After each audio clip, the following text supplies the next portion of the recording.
Hi there. Welcome back to Ravenous Babble. My name is Dan, and if this isn't your first time here, you might notice some differences behind me. Normally I have my TV behind me with just some animations running, but I've been able to acquire some armory posters, the Emperor one on behalf of my friend Bill, and I've also been acquiring some booster boxes for display in the backdrop. Now, I'm still missing a couple booster boxes in my collection, and it might not look like much now, but I also have a wooden frame being commissioned that will display all the booster boxes, so that's something to look forward to in the future. But that aside, today I wanted to do a little bit of a market update. And whether you're new or an existing player, I'm going to talk about 9 cards today, and you're going to want to hear it. So let's get into it.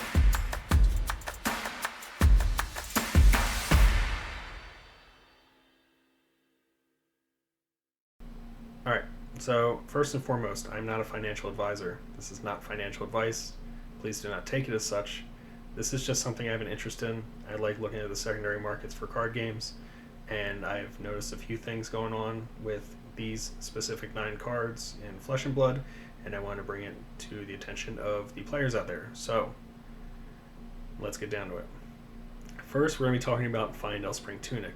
Now, you can get Fyendal Spring Tunic in 3 different editions.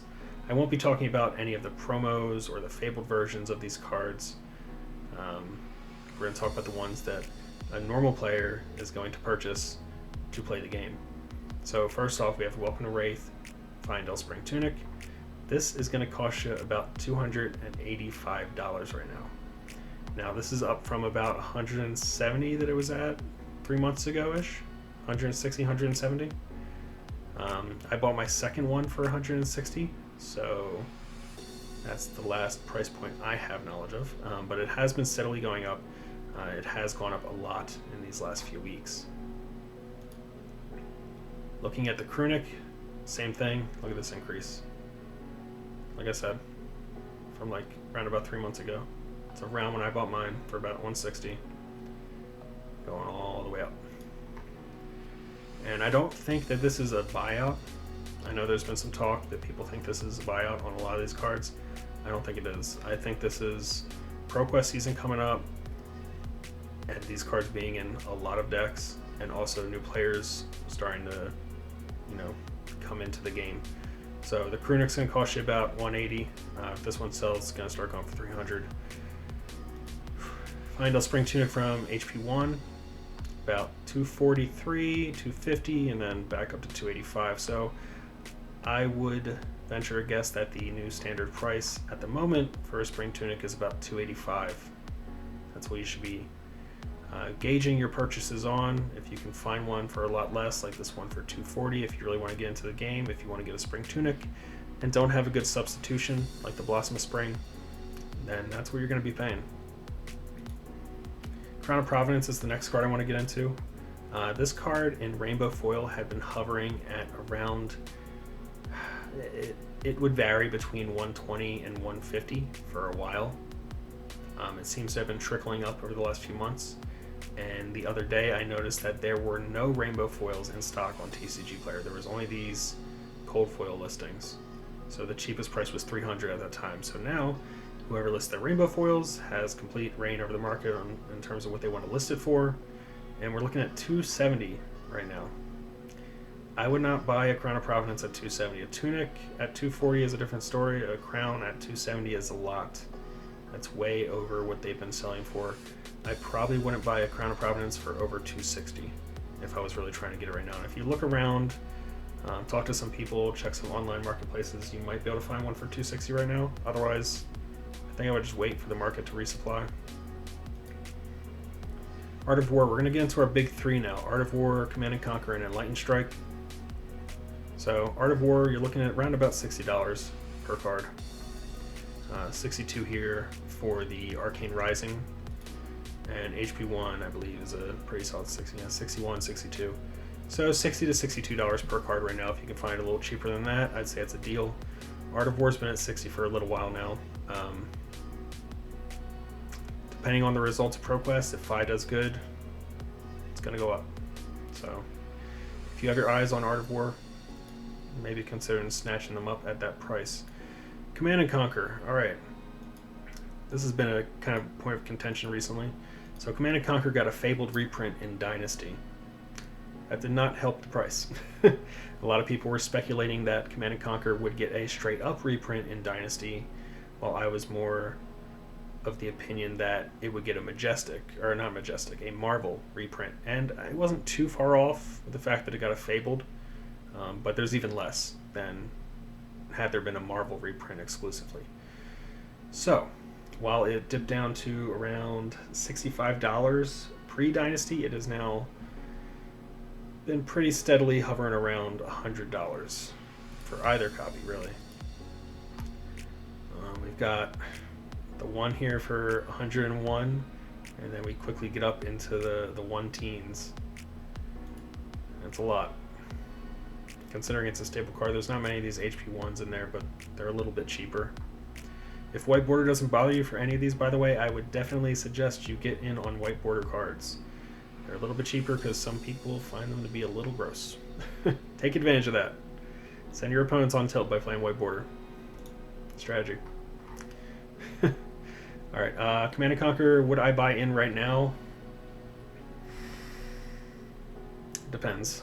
Depends on how required it is for your deck. If I was playing Dromai, I wouldn't buy them. I would run one of the builds that doesn't use Command & Conquer, and I know I might get some opinions on that, but Command & Conquer is not required for Dromai. It's not. We've seen Jamie Faulkner's builds in the past run 0 Command & Conquers. In fact, I believe Dromai is probably the best budget hero to be playing right now, running something like the Toma Fyendal combined with the Mage Master boots, but that's for a different video. I don't know that I would buy in Command & Conquer at this price. If you can find them for 90 to 95, I think that might be worth a bite, but 100 and over, that's kind of up to your discretion. In 115, no, I'm not feeling that. Enlightened Strike is the next card we're going to talk about. Now, this one is interesting. So, this one was hovering around 24, 25 for a very long time, and then it felt like almost overnight it hit 40. So, this one kind of hit its new price point. If you find it under 40, I think that's a good deal. So if you're looking for E-strikes like this one right here, 36, if you can snipe those cheap ones, that's what you want to be doing right now. 40 and over seems pretty standard for this card right now, so anything under 40 I would buy. I wouldn't wait because this card's a staple and it's just going to go up. Okay, so let's talk about the PreFable Gems. First off, Heart of Fyendal. This card was $160 when I bought mine, roughly. This is pre-Worlds, so Worlds had a big impact on it. It was going up to 200-ish beforehand, but Worlds, it saw heights of $500 for, I believe, like 2 sales after Michael Hamilton won with this in his list. Now, this card is not required for any list whatsoever. Don't let anyone tell you otherwise. If you're min-maxing to the extreme, yes, it's required for absolute min-maxing in some builds. Not everything. Unlike the big 3, don't let people talk you into buying a Heart of Fyendal because it's broken or anything like that. It's not. It is a good card, but it is for very specific builds and strictly for min-maxing. Now, if you're looking at this price, we got 400 and then it jumps quickly to 500, and there are only 9 listings right now. So, would I buy a Heart of Fyendal right now? I wouldn't. Let's get that out of the way. But I also don't know how quickly it'll retrace. I think 250 is a good price for Heart of Fyendal. If you can find it for around that. You can see right here, one actually sold for 215. I don't know what happened there. Maybe they meant 315. Mistakes do happen. It's getting into I have a Phidia. This one I would say is better than Heart of Fyendal in terms of its utility. Again, though, not mandatory at all. This one's going to run you 400. This one was at 350 for a long time. Was it 250 or 350? I think it might have been 250. I'm not sure. Yep, 250. Roundabout for a while, and then yeah, we're at 400 now.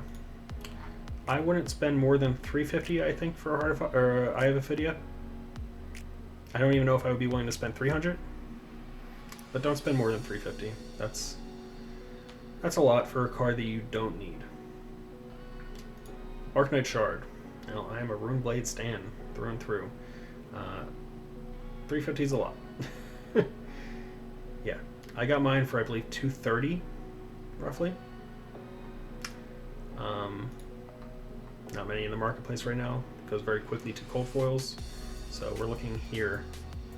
These first 4 listings for any kind of relevance to what we're talking about. 350 seems like a lot, but that might be okay if you really want one right now. I would not pay 434 for an Arknight Shard. Not right now. Given these are fabled cards, they're not printing any more of these right now. The sets are out of print, with the exception of HP1 Black Border, Black Label. There are fables in those boxes. But